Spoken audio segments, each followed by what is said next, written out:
Well, we have the Hampton Roads Conference, which is our first sort of official, not official peace conference where, yet again, the Confederates are double down on that whole let's invade Mexico together thing.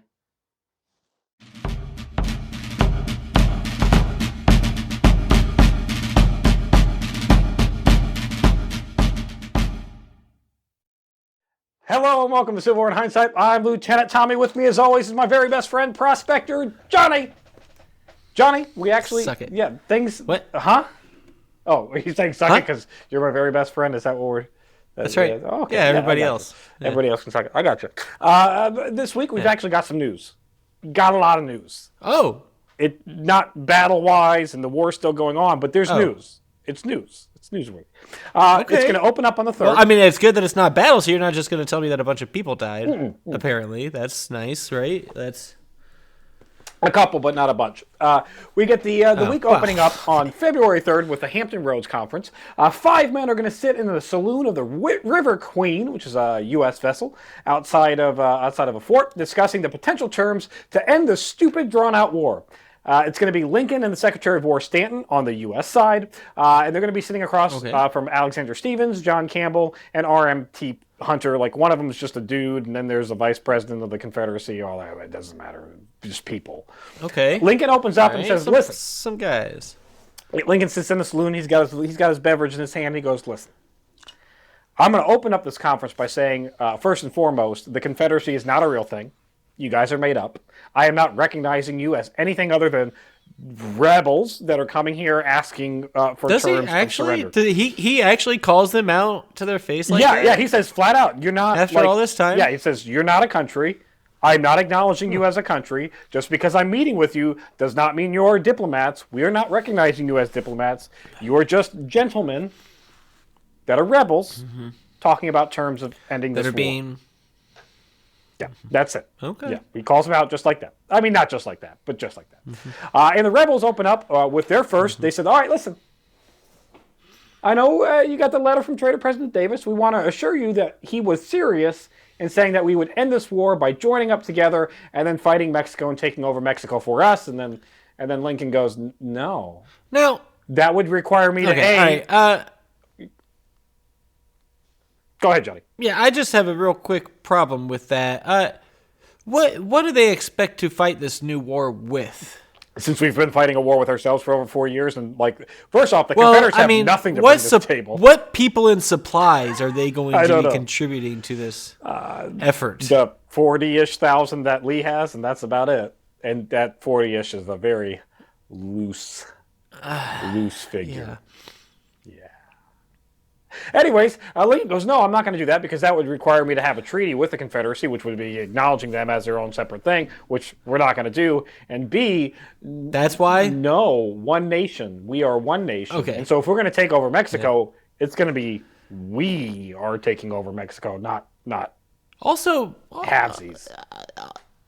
Can we just talk about how trying to take over Mexico is just a bad idea at this juncture? Yeah, France is this well advised? What are we doing here? No. So France has been fighting the last couple of years, pretty much as long as we've been fighting the Confederacy. France has been fighting Mexico to try to take over Mexico.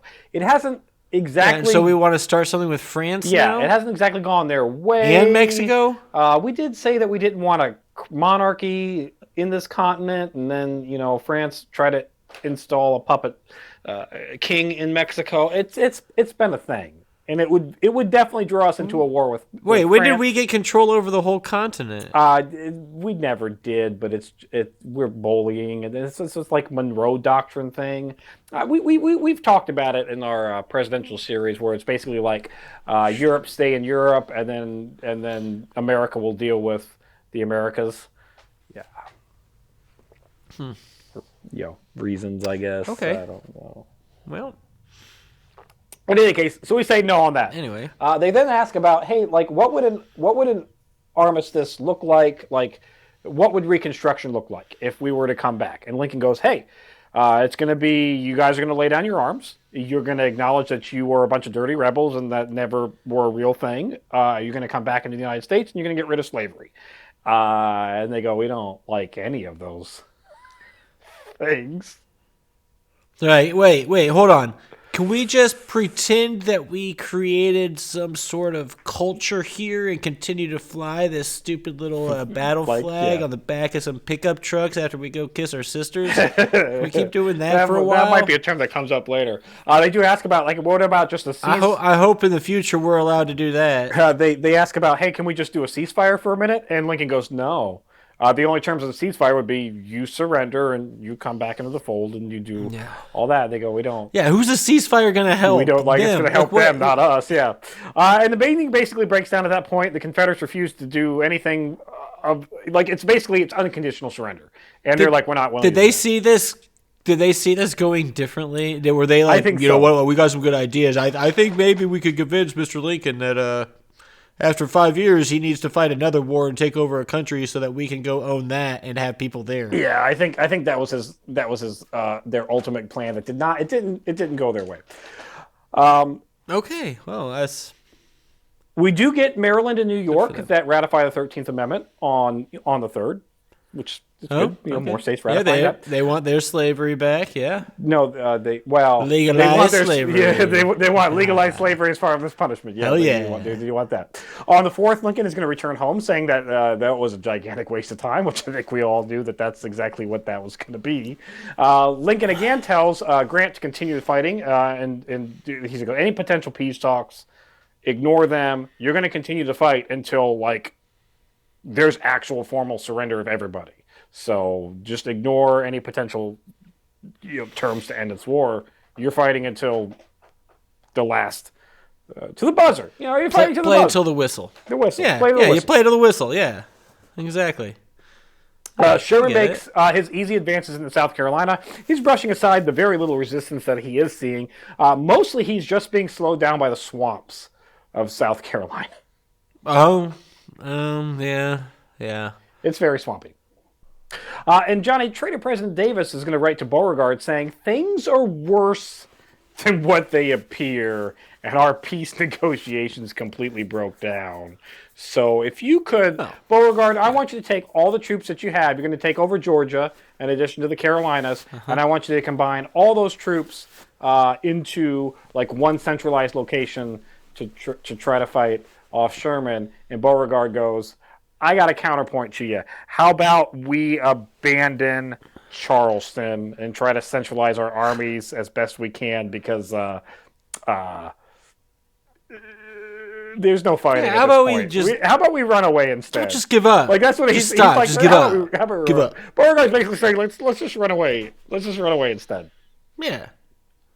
Listen to this guy. Yeah. On the 5th, we're going to see Grant extending his siege lines around Petersburg with the Battle of Hatcher's Run, which is going to be over the course of the rest of this week. He's going to be extending those lines. There's not really a major engagement, but what he's trying to do is extend the lines as long as he can to spread out those Confederate forces and make them as weak as possible. Basically, Lee doesn't have a lot of forces to begin with. This extension out to Hatcher's Run goes very well for the Union, and Lee does try to do something to stop it, but basically his forces are completely worthless in the face of Union cav, and they're able to spread out and flank them, and it's continuing to draw out that line. It's a battle, but it's not really it's more of a skirmish. Lincoln is going to propose to Congress. Just kind of kicked him around a little bit, made him run some places and shit. Pushed him. We bullied him. We came up and bullied him a little bit. We bullied him a little bit. Lincoln is going to propose to Congress to offer to pay rebels $400 million to stop fighting.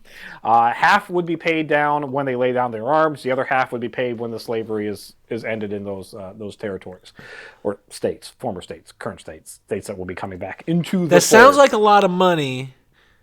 But I'm guessing until you break it down, I'm guessing that doesn't really do a whole lot. I mean, there's 11 Confederate states, so that's not a lot per state. And then a lot of the different the counties and the city, and then you break it down to the people, and then who's getting it, and how you got to pay the people just to Congress.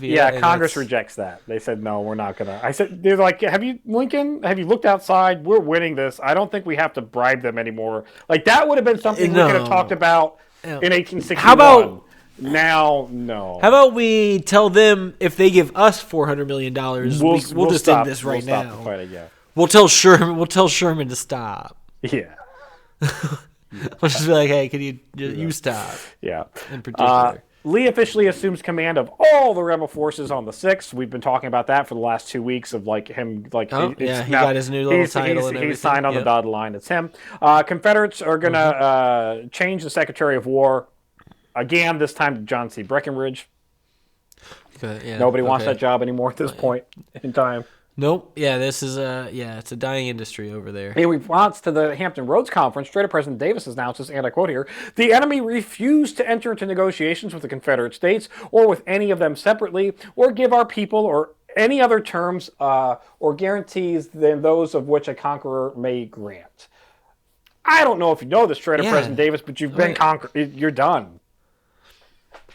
This is what getting conquered looks like, you idiot. Half your country, in quotes, was cut in half when we took over the Mississippi. Sherman then cut it again when he took over Georgia, and now he's cutting it again because he's most of the way through South Carolina. So you're a pie. Yeah, right now. You're a very weirdly cut pie. Yeah. Yeah. Well. So.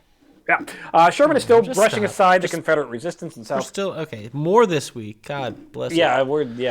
It's still more. Damn it! Where's my? There we go. I got to get my notes. There we go. You'll just tell your boy to hold him. Well, he's not holding very well. On the 7th, Grant's lines are fortified and extended around Hatcher's Run. This makes the Confederates defend 37 miles of continuous lines for the Union around Petersburg. 37 miles. That's a lot of shoulder-to-shoulder dude for the North. And the Confederates only have 46,000 troops on paper to defend 37 miles of trenches. By the way, that's such a big number. That's a lot of miles. That is, you basically have effectively multiple days of walking across it. Like, I can't walk 37 miles in a day. Yeah. You've got like what is the math? 37 miles divided by 46,000. That's like what? Essentially like 100 dudes per mile or something like that. Probably more than that. Probably like 1,000 dudes per mile. Anyways, yeah, it's like 1,000 dudes per mile. All right, how many people are there? How many people? 46,000 on paper, 37 miles. So that's like 1 point some odd thousand per mile to defend. That's not very. There's 1,200 people per mile. Yeah, that's not a lot. That's not a lot of people to defend. In a mile. Yeah, that's not. It's hard to conceptualize. Hand on hand, you're not spreading out 1,000 people very far across. It's not that many, but it's even fewer than that because 46,000 is what they have on paper. Lee is writing Trader Pages. It's like Davis. A person every 6 feet. Yeah, that's not great. It's not great. That's not great. If you've got like that one person every 6 feet is going up against 1,000 people every 6 feet, like that's not great. Yeah. That's not great. Yeah. On top of that, Lee is talking about desertions left and right. So much so that he actually, the week's going to end with him issuing pardons for any deserters as long as they come back within 30 days. So, okay. We do have, final note, Maine, Kansas, Pennsylvania, Massachusetts, and Virginia all ratifying the 13th Amendment between the 7th Western and the 13th. Virginia. No, Virginia, because we vote for them with the Unionists that are loyal in Virginia. Good, as it should be. Fuck those guys. Yeah. Well, why are you saying this like, it's some shady stuff? No, they don't deserve to have a vote. They want to own people. Fuck them. And I have to... We're not giving them passes anymore. I'm sick of this shit. And I have to point out that Indiana, what are you doing, guys? We haven't had slaves for a minute. I thought you were a anti-slavery state. Virginia has beat us to this. Kansas has beat us to this. Although Kansas makes sense to the whole bleeding Kansas thing. They fought in literal blood to prove. Why have we not ratified it yet? I'm getting a little concerned about what we're doing at the state house. I think it's because we're concerned about it being just legalized slavery. We want to end it for real. Because we're such a forward-thinking state. Maybe that's. I think that's the issues that our people have with it. Probably. Yeah, we'll go with that. I guess. Probably that. It's that. I think. That's it for this week in Civil War in Hindsight. If you enjoy Civil War in Hindsight, check us out on Patreon. It's there. We do behind the scenes video content. You hear me and Johnny talk about non-history related things. We other fine things, like there's some reloading content that's going to be coming up soon. Some other gun content that all the channels don't really like, other than like Patreon. And it just helps support us. There's a chat room that you get access to where you can ask us anything at all. We've talked about hot dogs and then video games and whether or not we're living in a simulation of The Sims. All kinds of crazy things. We've got regular long format videos on things like presidents and animal wars and lots of shorts, tons of shorts. There's a new short every day. Check us out.